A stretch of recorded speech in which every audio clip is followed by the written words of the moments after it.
सपना एक देखोगे मुश्किलें हजार आएंगी। सपना एक देखोगे मुश्किलें हजार आएगी, लेकिन वो मंजर बड़ा ही खूबसूरत होगा जब सफलता शोर मचाएगी। जय हिंद दोस्तों, मैं अजीत कुमार आप सभी का स्वागत करता हूं अपने यूट्यूब चैनल मैथ मोमेंट में। आइए CHSL SSC CHSL का मैं कुछ सवाल लेकर आया हूँ प्रीवियस ईयर का। देखिए, अक्सर इस टाइप के सवाल SSC द्वारा पूछ ले जाते हैं। कह रहा है कि जब बबलू जूतों के विक्रय मूल्य में कमी करके इसे 360 से 345 कर देता है। अच्छा, विक्रय मूल्य में कमी कर देता है। पहले कितना में बेचता था? 360 में बेचता था। अब उसी जूते को कितने में? 345 में बेच रहा है। मतलब विक्रय मूल्य में कमी कर दिया। कितने की? 15 की। 360 से 345, मतलब 360 के बजाय 345 में बेच रहा है।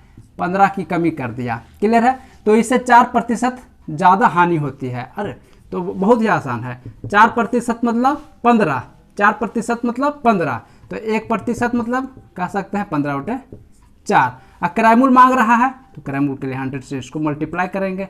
अब देखिए, यहाँ से ये चला गया 25 बार में, ठीक है। अब 15 गुने 25, 15 गुने 25 यदि हम करेंगे तो बहुत ही आसान है ना।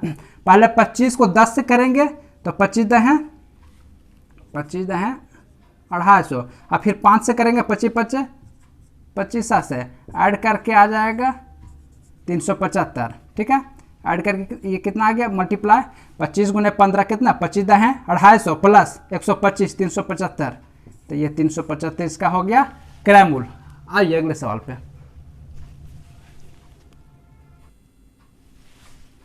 देखिए, कह रहा है कि एक कक्षा के 20 लड़कों की औसत आयु 12 वर्ष है। 20 लड़कों की औसत आयु कितनी है? 12 वर्ष है। यदि उनके अध्यापक की आयु भी जोड़ ली जाए तो औसत आयु 1 वर्ष बढ़ जाएगी। तो अध्यापक की आयु देखिए, कह रहा है कि ये कक्षा है, ठीक है। ये कक्षा है। कक्षा में टोटल कितने स्टूडेंट है? 20 स्टूडेंट है, जिनकी औसत आयु यहाँ पे बताया गया है 12। तो 20 स्टूडेंट का, 20 छात्रों का औसत आयु कितना है? 12 वर्ष है। और यदि उसी कक्षा के एक अध्यापक है, उनकी भी आयु उसमें यदि मिला ली जाए तो औसत आयु 1 बढ़ जाएगा, मतलब 12 से 13 हो जाएगा। तो 20 स्टूडेंट था, इनकी औसत आयु 12 वर्ष है, ठीक है। अब यदि 20 प्लस 1 मतलब 21, 20 स्टूडेंट प्लस 1 शिक्षक मिला के हो गया 21, है ना। तो 21 लोगों का औसत आयु कितना होगा? कह रहा है 1 बढ़ जाएगा, मतलब 12 था तो अब 13 हो जाएगा, ठीक है। इस प्रकार टीचर की आयु ज्ञात करें। तो टीचर कितने लोग हैं? एक टीचर एक ही तो है ना। तो इसकी आयु ज्ञात कर रहे हैं। मतलब 21 गो का औसत आयु 13 है, 20 गो का दिया हुआ है 12, तो एक आदमी का निकालना है। देखिए, बहुत ही आसान तरीके से इसको हम देखेंगे। अच्छा, एक चीज़ और उससे पहले समझ लें कि यहाँ टोटल है, ये टोटल 21 लोग है, जिसमें 20 प्लस 1 की संख्या में है ना। 20 स्टूडेंट, एक अध्यापक, तो 20 प्लस 1 है, ये इधर टोटल को एक तरफ लिखेंगे, बाकी जो मिला के हो रहा है उसको एक तरफ लिखेंगे। अब देखना, यहाँ से यहाँ कंपेयर पहले करना है कि यदि ये कम लेकर जा रहा है, इससे ये कम रहेगा तो प्लस, अधिक रहेगा, मान लीजिए यहाँ पर 15 होता, अधिक रहेगा तो माइनस, ठीक है। देखिए, इसका यूज कहाँ पे होगा सो देखना है। यहाँ पे कितना टोटल का औसत आयु कितना है? 13 वर्ष है। टोटल का औसत आयु 13 वर्ष है। अच्छा, इससे ये कम लेकर जा रहा है, कम लेकर जाएगा तो आपको फायदा होगा। मेरे यहाँ से मेरे यहाँ रात में समझिए चोरी हो गया, कम ही सामान लेके गया तो हमको थोड़ा फायदा हुआ। अब कहेंगे चोरी हुआ तो फायदा कैसे होगा? अगर वो ज़्यादा लेके जाता तो हमें ज़्यादा नुकसान होता, उसके बनिस्बत में क्या हुआ? हमें फायदा हुआ कि कम ही लेके गया। तो वही है कि कम लेके जा रहा है तो ये फायदा होगा। कितना कम? तो 1 का कम है, 1, तो वही 1 से इसको मल्टीप्लाई करेंगे, है ना। डिफरेंसेस इसका 1 का है, जो भी डिफरेंसेस रहेगा उस डिफरेंसेस को इससे मल्टीप्लाई करेंगे। 1 का डिफरेंस है तो उससे इसको मल्टीप्लाई करेंगे, तो 20 × 1 20। कितने के लिए? तो 1 के लिए, ये यहाँ 1 आ जाएगा। तो अब इस स्थिति में यदि इसको हम सोल्व कर 20/1 मतलब 20 है ना, क्या हो जाएगा यहाँ पे? मेरा 33 हो जाएगा। क्या हो जाएगा? 33। तो यही 33 वर्ष जो है अध्यापक की आयु है। अदरवाइज हम क्या करते हैं इसको, है ना, बेसिक मेथड से अगर करते हैं तो इतना गुने इतना करना पड़ता, फिर इतना गुने इतना करना पड़ता, है ना, थोड़ा कैलकुलेशन लंबा हो जाता, है ना। तो इसको हम ऐसे देखेंगे, टोटल 21 हो गया, 21 का औसत आयु यहाँ पे लिख देंगे, 20 प्लस 1 यहाँ पे है, तो 20 का औसत आयु दिया है, 1 का निकालना है। कम लेके जा रहा है, पहले 13 लिखेंगे, कम लेकर जा रहा है तो फायदा है, मतलब प्लस का सिंबल देंगे। कितना कम? 1 कम, वही 1 को यहाँ से मल्टीप्लाई करके ऊपर में लिख देंगे, कितने के लिए? 1 के लिए, है ना। ये आपका आ गया आंसर। आइए अगले सवाल पे।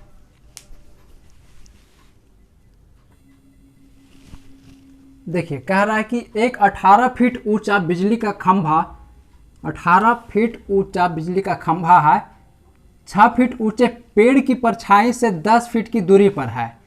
ठीक है, 6 फीट ऊंचे पेड़ की परछाई से कितने फीट की दूरी पर है वो बिजली का खंभा? तो 10 फीट की दूरी पर है। पेड़ की परछाई ज्ञात करें, वही परछाई की लंबाई ज्ञात करें।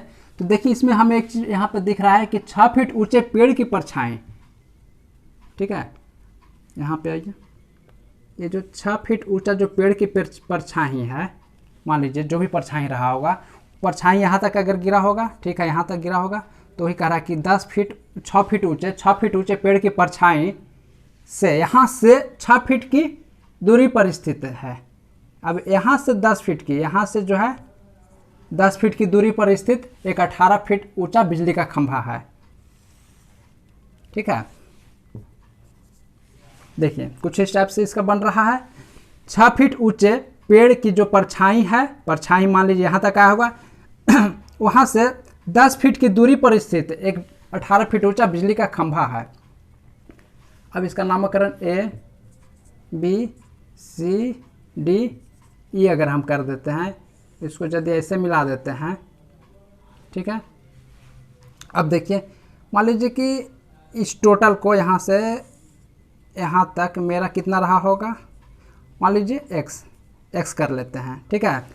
तो यदि ये टोटल x है और ये 10 है तो ये कितना हो जाएगा, x माइनस 10 हो जाएगा, ये x माइनस 10 हो जाएगा, ठीक है। तो अब देखिए एक इस टाइप का भी यहाँ पे बनेगा। तो अब इस वाले त्रिभुज में हम देखिए आते हैं, क्योंकि यहाँ पे पूरा ये स्ट्रेट खड़ा है, 90 डिग्री बना रहा है। तो ए बी डी में है ना त्रिभुज ए बी डी में, त्रिभुज ए बी डी में tan थीटा, तो थीटा यहाँ 90 डिग्री है, tan 90 डिग्री बराबर, अब tan बराबर क्या होता है ना, लंबटे आधार, क्या होता है, लंबटे आधार। तो 18 यहाँ पे लंब है, आधार कितना है इस वाले त्रिभुज के लिए, आधार कितना है, x है, ठीक है। अब यही काम हम करेंगे इस वाले त्रिभुज में, त्रिभुज ई सी डी ई में, त्रिभुज सी डी ई में सेम प्रोसेस करेंगे। सी डी ई में हम क्या करेंगे, tan थीटा बराबर यहाँ tan 90 डिग्री बराबर, यहाँ भी लंब बटे आधार, लंब यहाँ पे कितना है, 6 है, आधार है x माइनस 10, 6 बटे x माइनस 10 है। अब देखिए tan थीटा का वैल्यू यहाँ पे ये है, tan थीटा का वैल्यू यहाँ पे, तो tan दोनों है ना आपस में बराबर यदि होगा तो ये दोनों आपस में वैल्यू सेम हो जाएगा। तो इसको हम कह सकते हैं 18 बटे x बराबर 6 बटे x माइनस 10। जब ये दोनों वैल्यू बराबर है तो इसका वैल्यू भी आपस में क्या है, बराबर होगा। तो जब वैल्यू बराबर होगा तो यहाँ पे देखिए तिरछा तिरछी गुना करते हैं, क्रॉस मल्टीप्लिकेशन, तो 18x माइनस 18 दहें 180 बराबर 6x। अब देखिए 18x में से ये इधर प्लस में तो इस तरफ आके घट जाएगा, तो क्या हो जाएगा 12x बराबर, ये माइनस में बोला इधर चला जाएगा तो प्लस में आ जाएगा, ठीक है।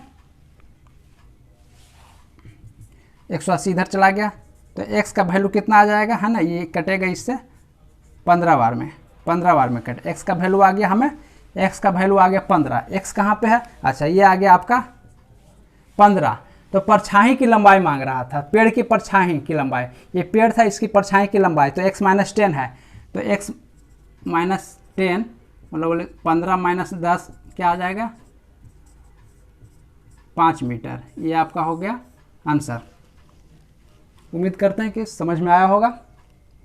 आइए अगले सवाल पे।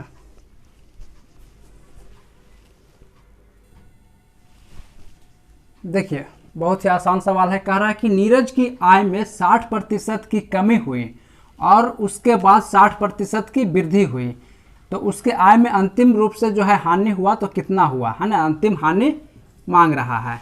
तो देखिए इसमें एक चीज़ आप लोग को हम बता देना चाहते हैं कि जितनी प्रतिशत की हानि फिर उतना ही प्रतिशत की वृद्धि, इस टाइप से, है ना, दोनों अगर सेम रहेगा तो ऐसे में उसकी अंतिम हानि कैसे ज्ञात करेंगे, देखिए, है ना। तो इस हालत में जब होगा तब क्या होगा, हानि ही होगा, है ना, कितना होगा, एक्स वाई बटे 100% की हानि होगा। यहाँ तो हानि लिख दिया है, अगर नहीं भी लिखता तो आपको हानि ही समझ में आना है, ये है ना, क्योंकि जितने प्रतिशत की वृद्धि उतना ही प्रतिशत की यदि कमी होती है तो अंततः ऐसे में क्या होती है, एक्स वाई बटे 100% की हानि हो जाती है।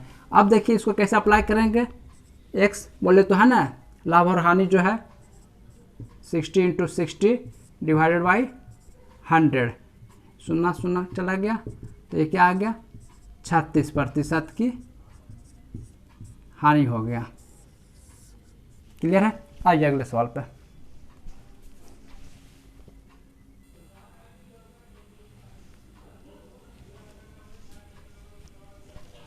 देखिए कह रहा है कि एक सुपर फास्ट दुरंतो एक्सप्रेस 90 किलोमीटर/आवर की चाल से दौड़ती हुई एक 30 किलोमीटर/आवर की चाल से जा रही है।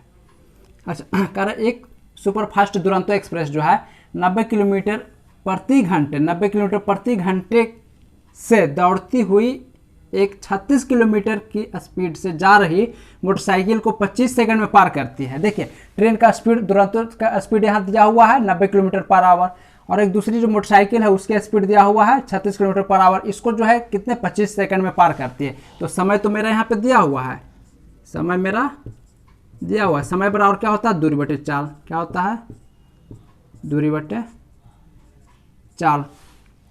क्लियर है। तो अब देखिए दूरी हमें पता नहीं है, दूरी यहाँ पे क्या होगा, तो रेलगाड़ी की लंबाई ही यहाँ पे दूरी हो जाएगी। रेलगाड़ी की लंबाई ही, क्योंकि रेलगाड़ी किसको, मोटरसाइकिल को पार कर रही है, तो रेलगाड़ी की लंबाई ही यहाँ पे दूरी हो जाएगा। तो ये पता नहीं है, तो चलिए इसको x मान लेते हैं। रेलगाड़ी की लंबाई क्या है, x है ना। दूरी, चाल क्या है, तो चाल देखिए ट्रेन का दिया हो 90 किलोमीटर/आवर, और वो जो मोटरसाइकिल है उसकी स्पीड 36 किलोमीटर/आवर है। तो इसमें से इसको यदि हम घटाएंगे, 90 में से ये 36 यदि जाएगा तो जो भी आएगा, ठीक है। अब देखिए ये किलोमीटर/आवर में है, ये मीटर में है, ये किलोमीटर/आवर में है। समय कितना था, 25 था, 25 सेकंड में है, 25 सेकंड में है। यहाँ मीटर में चूंकि मांगा जा रहा था तो मीटर में लिख दें। ये किलोमीटर/आवर में है, तो इसको मीटर प्रति सेकंड में करने के लिए 5/18 से जब हम गुना करेंगे तो 18 जो सबसे नीचे था वो कहाँ चला जाएगा, ऊपर चला जाएगा। अब इसी को हम सॉल्व करते हैं,